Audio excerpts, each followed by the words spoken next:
Hello everybody, right, this week we're going to be looking at just some update stuff really. The blanket weed is coming toward an end now.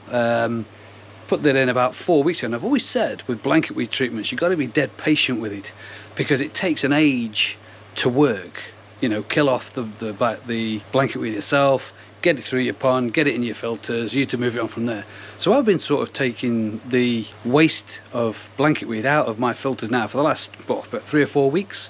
Only once a week, because it just sort of mats up, as you can see in the filter system itself, in the first 2 bays where I've got the brushes. So I've got to clear them out today. Shan't be showing you that because it's me just clearing some brushes of blanket weed basically. Covers are off today, but this is only to do this filming. I've been keeping my covers on because of the minus numbers we've been getting up in Stoke-on-Trent, well, all over the country really, in the UK, have been really low. You know, I think we're talking -2, -3-ish last night. Woke up this morning, frost on the windscreen of the cars. So I decided not to remove them yet and go for the grand opening yet. It's enough. We're not doing that this year. No, because we did it last year. They've seen it already. No. So I don't believe we'll be doing a grand opening. It's every time I say that word, you're going to do that. So what else have we got on today? Oh, so over the last few days I've been refitting a lot of the bits and pieces that I've been taking over winter. You know, my little thing attached to the shed over there. I've got a little mural that I've put up there, just give it some more paint, give it a bit of a touch up, refitted that, and then my clock, stuck my clock on as well. I bought that last year to put up and it just went a bit rusty over winter. I should really have taken it down over winter, but didn't for whatever reason. So touch up a paint on that and that's gone back on. So all spring stuff this is of what's going on with spring.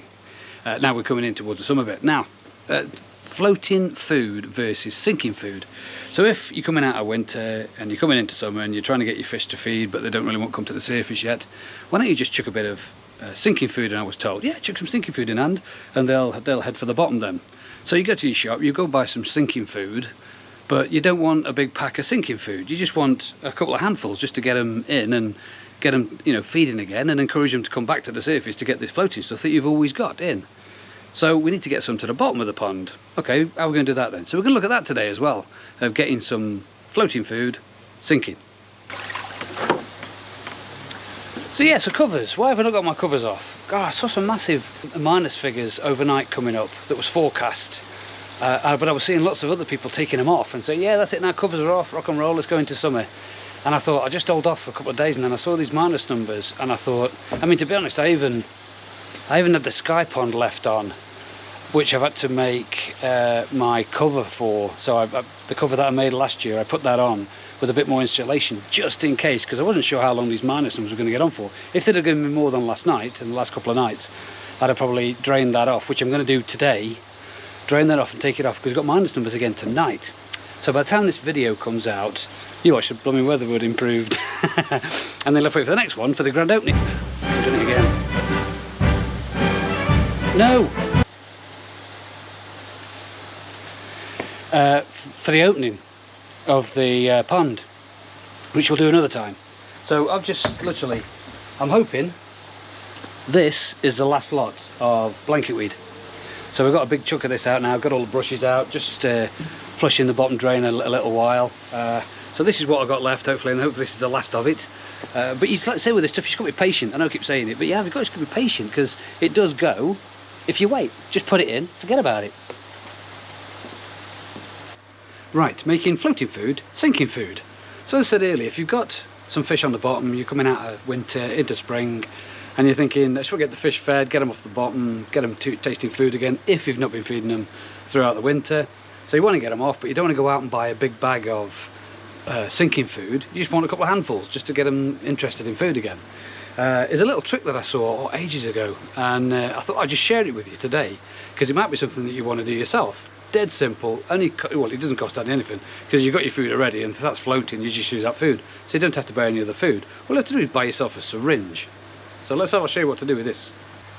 So this is a fisherman's trick that I'm sure we've got some keen fishermen on here that may drop off halfway through this because they know all about this. Bear with me guys, please stick around, I'm doing my best. So yeah, all you need for this is, you've got some floating food. I'm using my spring mix from Penkoi and a syringe. Look at the size of that. I thought to get a syringe, I'll get a decent sized syringe so you can all see it and see what you're doing. And I think I've got a bit OTT here. I've gone for a 500, biggest I could find on the internet, so I can show everybody. Okay, what is this? Cripes. Anyways, so let me crack on with this and show you what I'm going to do. Right, so first of all, take out the plunger. Jesus. Take out the plunger from your, so you now got two items.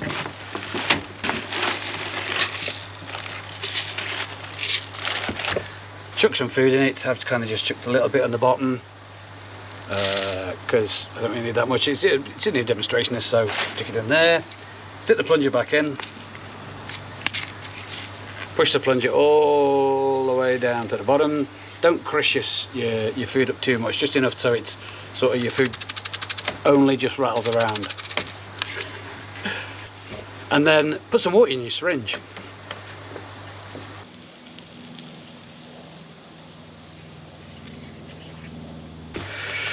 So got the food, got the water in the syringe, water's down here, food, as you can see, is floating. Then what you do is you then plunge out into the air. So you push the plunger up, push the plunger up. So you need to put your thumb over the end, but because this is such a large syringe, I'm going to struggle to do that. So you can see we've got all the floating stuff there. I've got this little rubber bung. I just took over the top.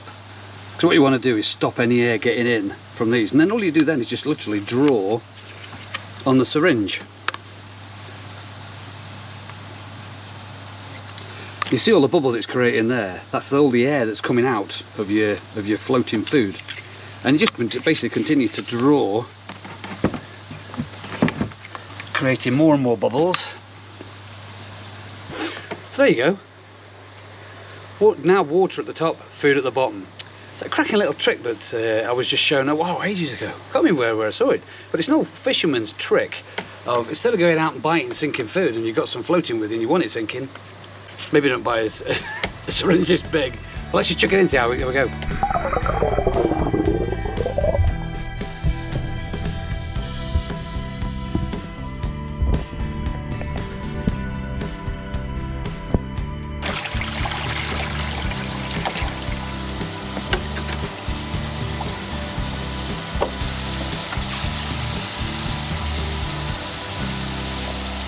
Now just while I'm here, and I'm just going to empty this because I'm going to take it off because it's giving out a really bad frost again tonight.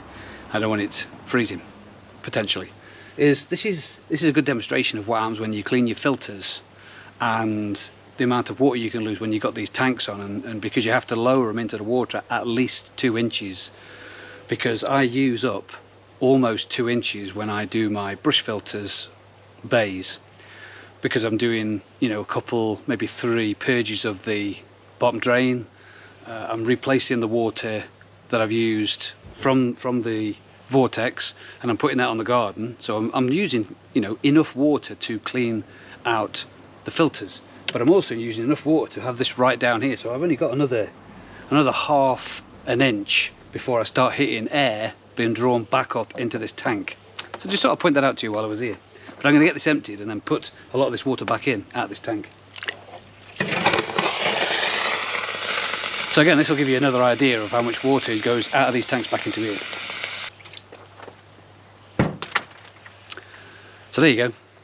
Put another inch and a bit back in the pond. So it takes up quite a bit of water when I'm, you know, through this, as well as doing the clean.